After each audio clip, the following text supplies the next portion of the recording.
Okay, so center two, what's for dinner? This is gonna be like a little elf bistro. You're gonna first wanna talk about the different kinds of animals again, the different classifications. So as Amy said, we have this skullduggery diagram book, little booklet thing. And it's gonna have the different carnivore, omnivore, insectivore, and what's the last one? Whichever one I left off. Herbivore, carnivore, insectivore, omnivore. And there's two in here for the herbivore, as Amy kind of talked. She talked mostly about the deer, but there's also a gnawing one like a beaver. So anyway, this is a good place to start. And then you can pull out the different skulls, maybe one at a time, and see if they can figure out what kind of an animal it is based on its skull. If it's a carnivore, herbivore, or whatever. So we have a little rabbit skull here. Very delicate. And you can see it doesn't have any canine teeth. It does have sharp front teeth.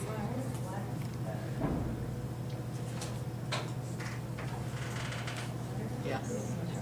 So you can see his molars back there, and then his just front teeth for, I really don't know what rabbit uses those front teeth for. I suppose to pull off some grass. They don't really bite things, contrary to the puppet show. So that'll be in there, and it'll be in a Ziploc. I would only take out one skull at a time, I think, just for the sake of less hands on deck. So that's our herbivore, the jackrabbit, and this is listed in your outline.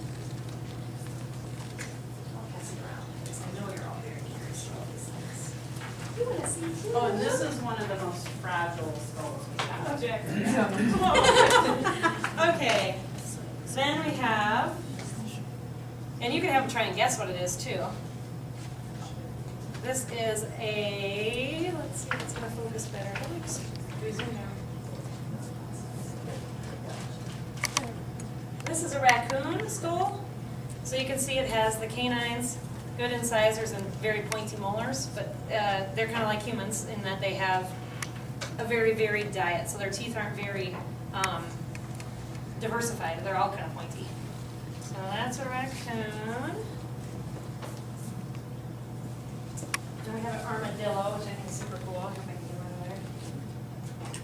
This is our insectivore. And I guess the biggest thing to point out there is the pointy snout. It's supposed to have pointy teeth too, and they're not very pointy. This one must have had lots of beetles to grind out his teeth. We'll pass him along.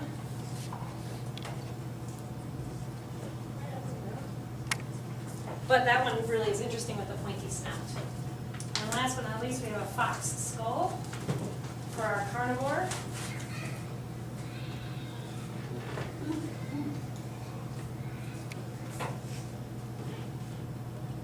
And there you can see his super pointy teeth and super pointy canines there.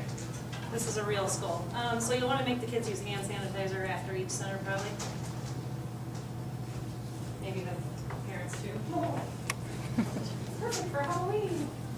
Okay, so after you cover what each kind of group is again, we're going to just kind of pound this stuff into the kid's head. We're going to have them come to our little restaurant. And they're going to decide if they want to be what kind of animal. And you can have them pick out a card here.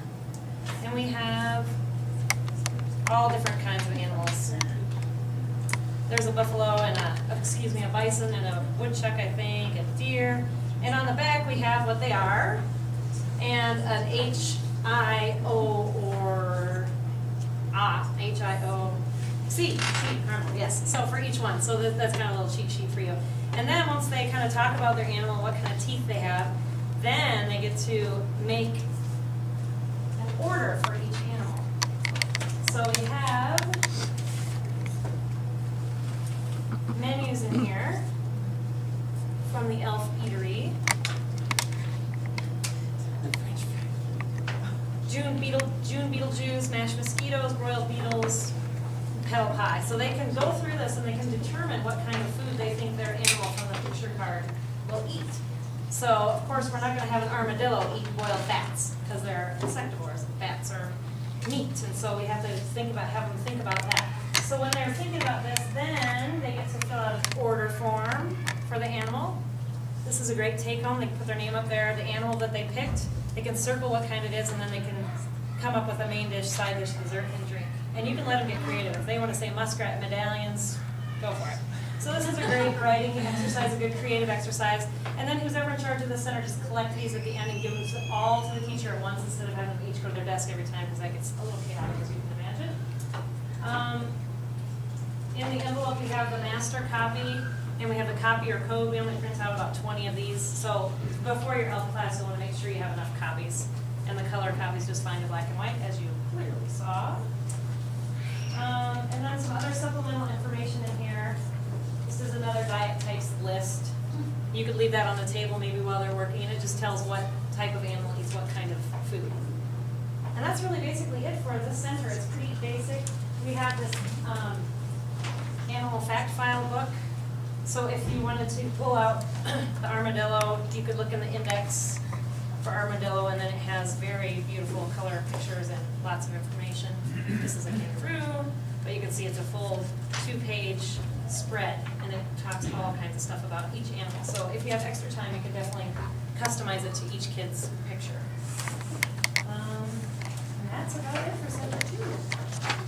So, we'll move on to Center 3. Any questions on Center 2?